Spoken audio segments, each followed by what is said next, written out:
So today mga palangga ay mag-barbecue ako ng belly pork.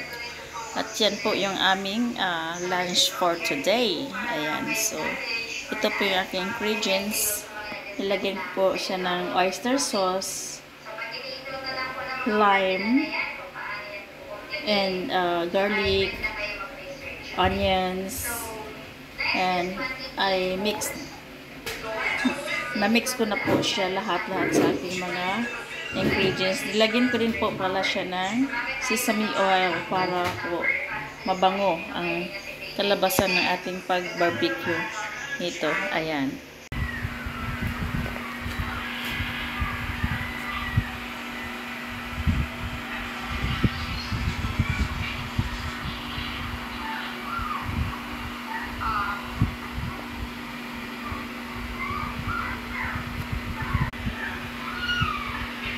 Ma'am, narinig niyo na po ba ako, ma'am? Hello? Ma'am, narinig niyo po ba ako, ma'am? Malakas na po ba? Ano po, ma'am? Yung parang kapag yung pressure po, ma'am, mataas. Kung mababa po yung volume. Kasi kapag mababa naman po yung volume, mataas po yung pressure. Ay, ano po ba yung tanong niyo?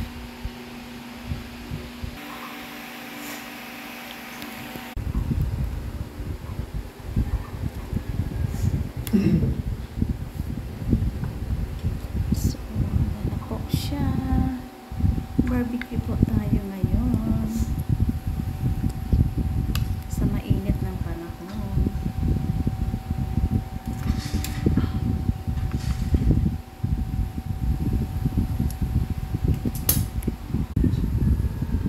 So, malinis pa yung aking kamay. Kaya, yan, kinamay ko na lang siya.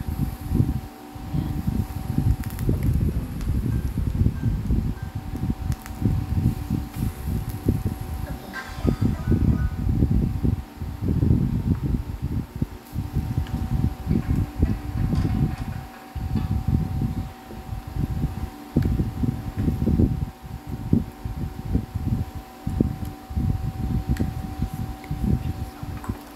Bango.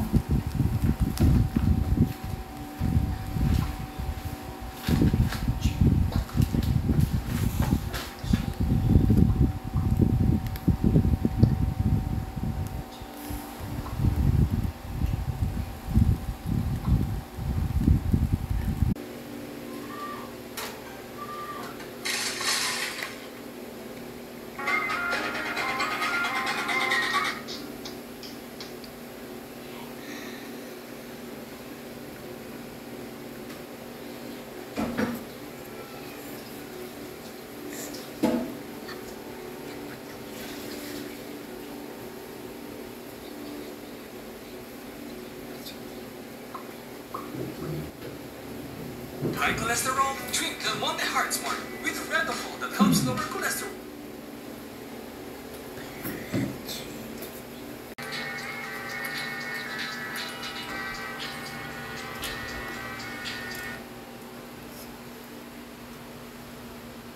Uy, bakit namatay? Namatay siya. Mamaya. Hindi ko ba sasakal?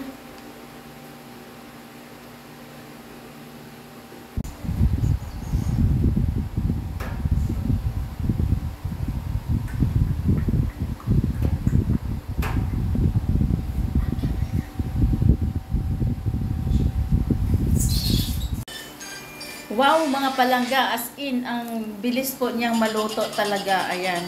Wala pa siyang 15 minutes na inilagay ko dito at yaan na po siya. Brownish na po siya at almost cooked na po siya talaga. At ready na po kaming kakain ngayon. So, ang ulam po namin ngayon is barbecue pork belly. Ayan po. So, tara, samahan niyo po ako. Kainan na po tayo. Ang sarap po. Ang sarap ng aming barbecue. Tamis. Say hi. So, kainan po tayo ngayon. Ayan. Mm.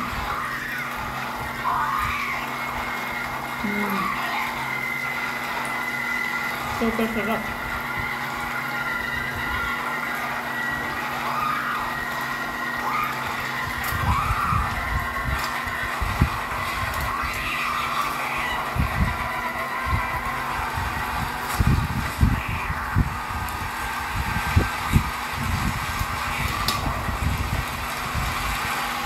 Ang sarap ng ating pagka... Ayan.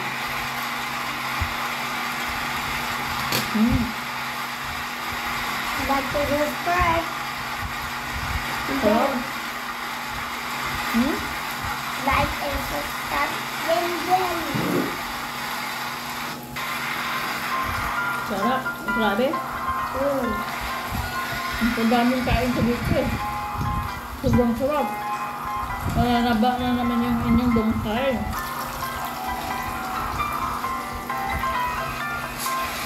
So, yan po oh. Dito magtatapos ang inyong dungkay. Thanks for watching and please subscribe my channel, yung Skip Vlog, so that every time na mayroon pa akong upload na bagong videos ay ma-follow niyo po ako. Please like and share po and subscribe. Thanks for watching and bye-bye for now. Subscribe below yung Skip Vlog. Bye-bye! A few moments later. Hello mga palangga, to this video magluluto naman ako ng adobo. So ang ingredients ko po dito ay oyster sauce, sesame oil, and this dark sauce. So pagluluto ko dito is yung like Singapore types of cooking, and this is sesame chicken. So I'm cooking sesame chicken today. So,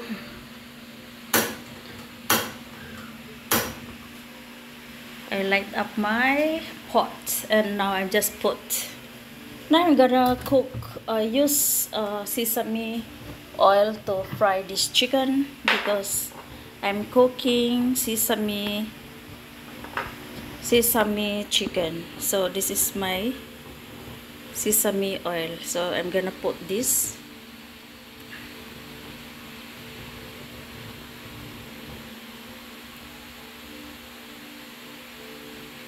I put more of this sesame chicken so that masarap yung kanyang lasa at ma-aroma talaga.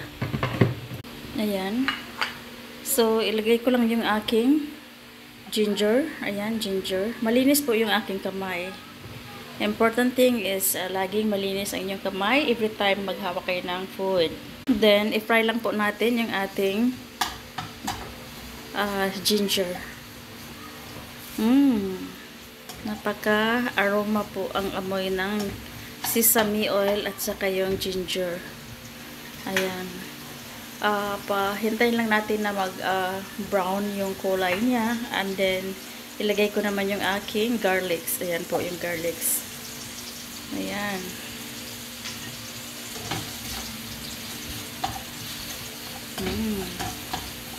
Sarap ng amoy. Dinagdagan ko lang siya ng coconut oil kasi parang i-fry ko po siya. Ayan siya. Coconut oil. Parang i-fry ko na din po siya sa pagkaluto. Mas maganda yung marami siyang oil para i-fry ko na din yung chicken. Ayan, fry po natin ulit kasi hindi pa nag-brown yung ating hindi pa nag-brown yung ating garlic at ginger. Ayan na po. Ngayon, ilagay ko naman yung aking chicken. Ayan siya.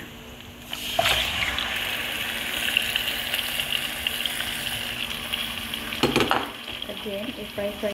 So again, i-fry lang po natin siya hanggang itong chicken ay maging a bit dark or a bit toast. I mean, how to call it?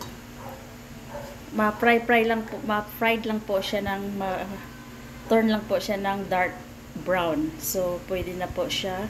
And then, lagyan ko siya ng konting wine. Ayan po. So, yan po yung luto ng sesame chicken with mushroom sauce. Ayan. Of course, para makita niyo po ang inyong purwakwak na lola. So, ito po ako. Haggard po ang inyong purwakwak ngayon. Dahil masyadong mainit po talaga ang Pilipinas. Ayan. So, ayan. Nagluto ako ng adobo. Ayan. So, ito na po siya. Ayan. So, malapit na po siyang lumambot. Palamputin lang po natin ng konti para maging tender po yung kanyang chicken. Ayan. Kasi gusto ko po tuyo ang kanyang wala siyang sabaw. Yung konti lang na hindi naman siya dry na dry. So, yun na po. Luto na po siya.